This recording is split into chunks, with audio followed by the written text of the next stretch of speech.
அருமையானவர்களே, ஆண்டவராகிய இயேசு கிறிஸ்துவின் நாமத்தினாலே உங்களுக்கு அன்பின் வாழ்த்துக்கள். இந்த சாரோனின் ரோஜா நிகழ்ச்சி மூலமாய் உங்களை மீண்டும் சந்திப்பதிலே மகிழ்ச்சி. இந்த நிகழ்ச்சியின் வாயிலாக இந்த செய்தியை பார்த்து கொண்டிருக்கிற உங்கள் ஒவ்வொருவரையும் கர்த்தர் ஆசீர்வதித்து உங்களையும் உங்கள் குடும்பத்தையும் ஆண்டவர் இருக்கிற இடங்களிலே செழித்திருக்க ஆசீர்வாதமாய் இருக்க கர்த்தர் உங்களுக்கு உதவி செய்வாராக. கர்த்தருக்கு ஸ்தோத்திரம். பிரியமானவர்களே, நம்முடைய தியானத்திற்கு ஆதாரமாக 2 கொரிந்தியரின் புஸ்தகம் 1:10 நான் உங்களுக்காக வாசிக்கிறேன். அப்படிப்பட்ட மரணத்தில் நின்றும் அவர் எங்களை தப்புவித்தார், இப்பொழுதும் தப்புவிக்கிறார், இன்னும் தப்புவிப்பார் என்று அவரை நம்பியிருக்கிறோம் என்று நாம் அந்த பகுதியில் வாசிக்கிறோம். அருமையானவர்களே, இந்த செய்தியை கேட்டுக்கொண்டிருக்கிற நீங்கள் பலவிதமான சோதனைகள், பாடுகள், ஏமாற்றத்தின் மத்தியிலே நீங்கள் இருக்கலாம். என்ன செய்ய என்று குழப்பமான நிலையிலே நீங்கள் காணப்படலாம். ஆண்டவராகிய தேவன் சொல்லுகிறார், நான் உன்னை தப்புவித்தேன் அல்லவா, இப்பொழுதும் தப்புவிக்கிறேன் அல்லவா, இனிமேலும் நான் உன்னை தப்புவிப்பேன் என்று கர்த்தர் வாக்கு கொடுக்கிறார். ஆம் பிரியமானவர்களே, ஆண்டவர் உங்கள் வேலை காரியங்களிலே, உங்கள் பிள்ளைகளுடைய வேலை காரியங்களிலே, உங்கள் பிள்ளைகளுடைய படிப்பு காரியங்களிலே, உங்களுடைய தனிப்பட்ட விஷயங்களிலே நீங்கள் போராடி கொண்டிருக்கிற அநேக காரியங்களிலே ஆண்டவர் உங்களை தப்புவிப்பார். கவலைப்படாதிருங்கள். ஏனென்று சொன்னால், வேதம் சொல்லுகிற வசனங்கள் ஒன்றும் அது பொய்யாய் மாறாது. அவர் உங்களை தப்புவித்து நடத்துவார். கர்த்தருக்கு ஸ்தோத்திரம். பாருங்கள், அருமையான அப்போஸ்தலனாகிய பவுல் 3 காரியங்களை அவர் சொல்லுகிறார். ஒன்று என்ன? அவர் எங்களை தப்புவிச்சார். ஆம், உங்களை அவர் ஏற்கனவே தப்புவித்திருக்கிறார். எத்தனையோ விபத்துகளில் ஆண்டவர் உங்களை தப்புவிச்சிருக்கிறார் இல்லையா? அதைத்தான் அவரும் சொல்றார், ஆண்டவர் எங்களை தப்புவிச்சாரு. அதே போல ஆண்டவர் எங்களை தப்புவிக்கிறார். இப்பொழுதும் எங்களுக்கு வருகிற எல்லா சோதனை, பிரச்சனை, பாடுகளில் இருந்து அவர் எங்களை தப்புவிக்கிறார் என்று அவர் சொல்லுகிறார். 3வது காரியம் என்ன? தப்புவிப்பார் என்று சொல்லுகிறார். அப்போ கர்த்தருடைய பிள்ளைகளை ஆண்டவர் விட்டு விடுகிறவர் அல்ல. அது மாத்திரமல்ல, அவருடைய முகத்தை நோக்கி பார்க்கிற யாரையும் அவர் விட்டுவிட மாட்டார். ஆம், எந்த மனுஷனாயிருந்தாலும் அவரை நோக்கி கூப்பிடும்போது சகாயம் கிடைக்கும்.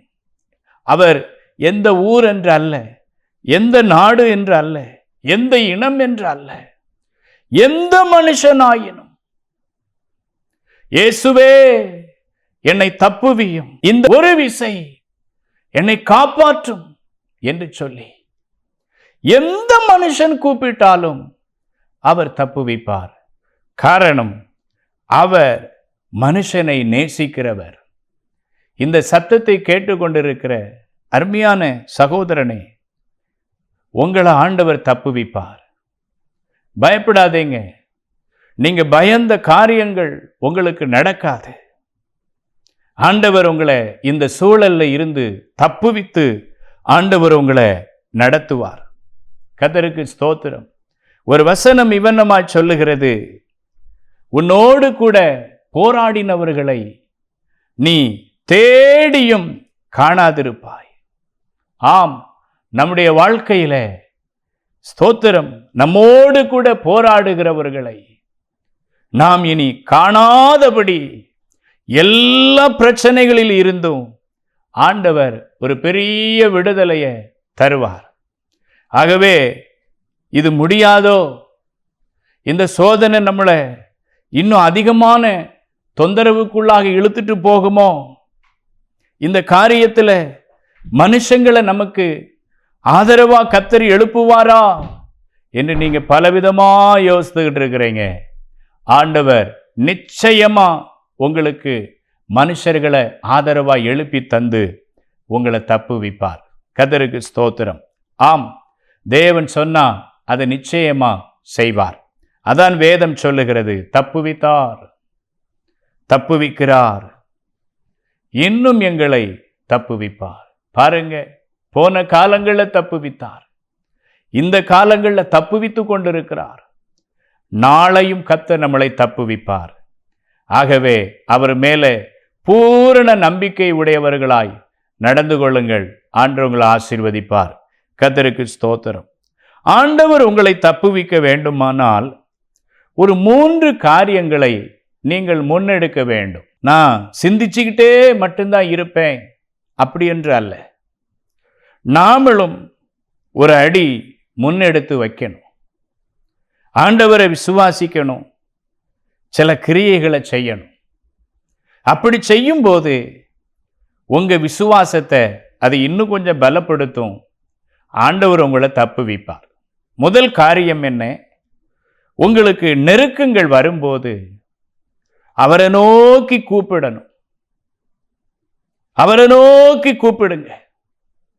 ஆமா, ஆண்டவரை நோக்கி கூப்பிடணும். இன்னைக்கு நிறைய பேர் என்ன பண்றாங்க?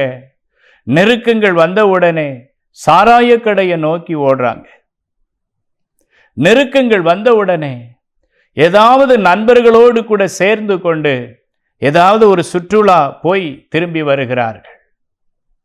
நெருக்கங்கள் வந்த உடனே மறப்பதற்கு பல போதை வஸ்துக்களை இன்றைக்கு உலகம் பயன்படுத்துகிறது. ஏன்னா அதை மறக்கணும் அப்படின்னு நினைக்கிறாங்க.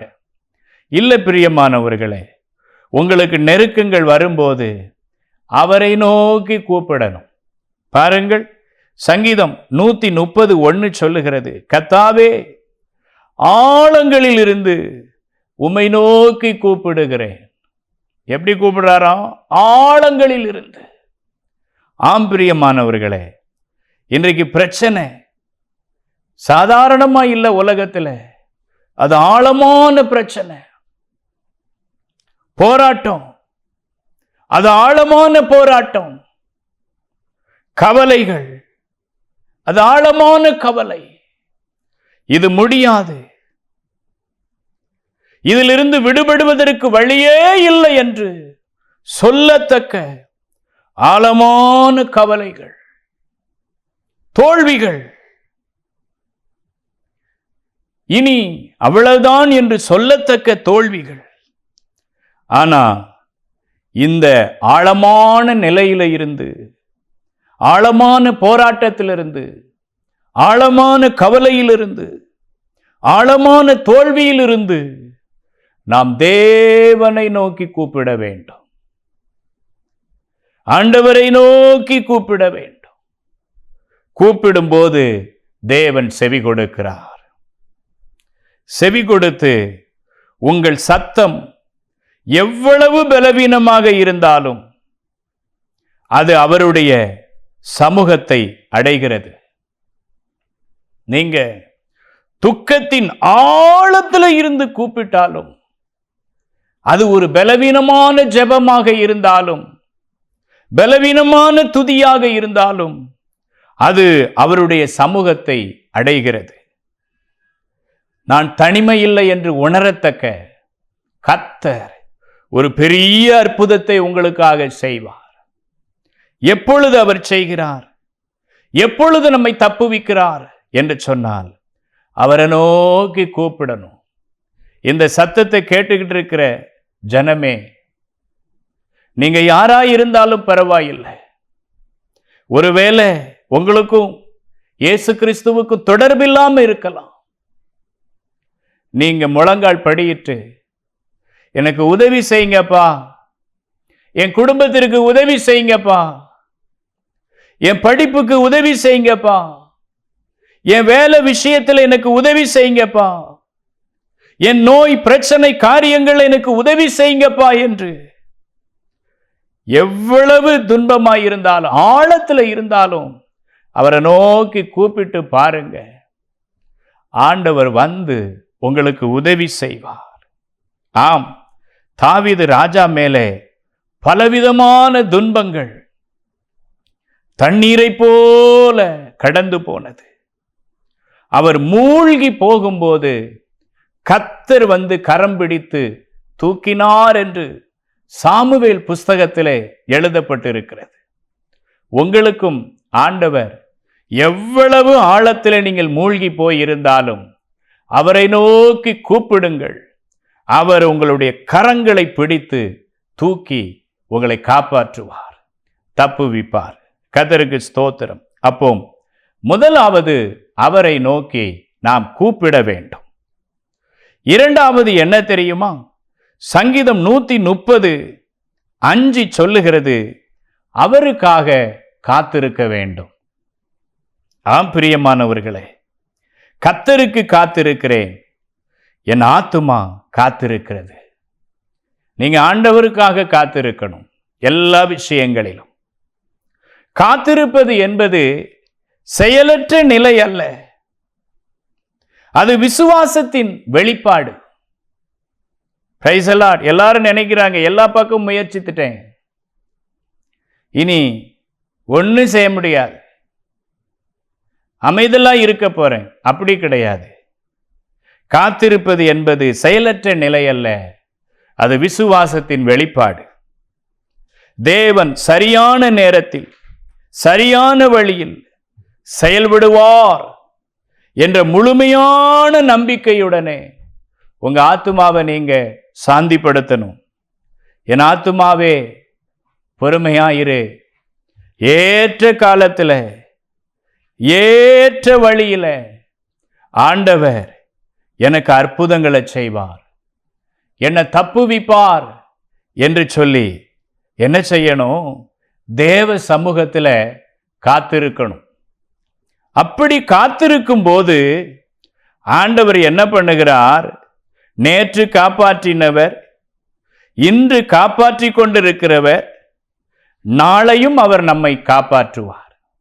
கர்த்தருக்கு ஸ்தோத்திரம். அப்ப இரண்டாம் காரியம் என்ன? ஆண்டவருக்காக காத்திருக்க வேண்டும். கர்த்தருக்கு ஸ்தோத்திரம். மூன்றாவது, அவருடைய வார்த்தையின் மேலே நம்பிக்கை வைக்க வேண்டும். ஆம் பிரியமானவர்களே, இன்றைக்கு இயேசுவை அநேகருக்கு தெரியும். ஒரு வேத புஸ்தகம் இருக்கிறது என்பதும் அநேகருக்கு தெரியும். ஆனால் அதில் உள்ள வார்த்தையை வாசித்து அதில் நம்பிக்கை வைப்பதற்கு அநேகருக்கு முடியவில்லை. காரணம், அதற்கேற்ற மனநிலை, ஒரு பிடிப்பு, ஒரு வைராக்கியமான சூழல் இல்லை. ஆனால் ஆண்டவர் சொல்லுகிறார், நீ நம்ப வேண்டும். எதை நம்பணும்?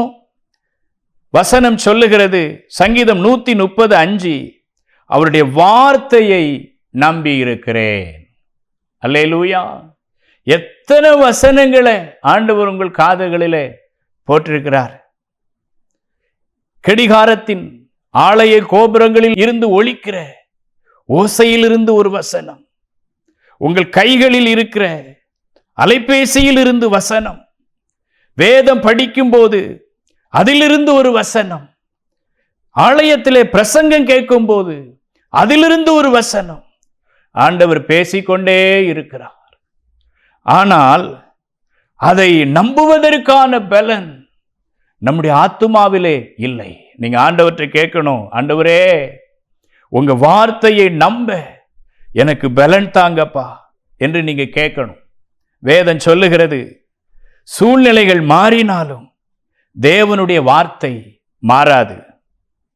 உங்கள் நம்பிக்கையின் நங்கூரமாக அவருடைய வாக்குத்தத்தங்களை பற்றி கொள்ளுங்கள். நம்ம நங்கூரமே அவர்தான். அந்த வார்த்தை உங்களுக்கு வழிகாட்டும். அவர் பலப்படுத்தி விடுதலையாக்குவதற்காகவே அந்த வார்த்தையை நமக்கு கொடுத்திருக்கிறார்.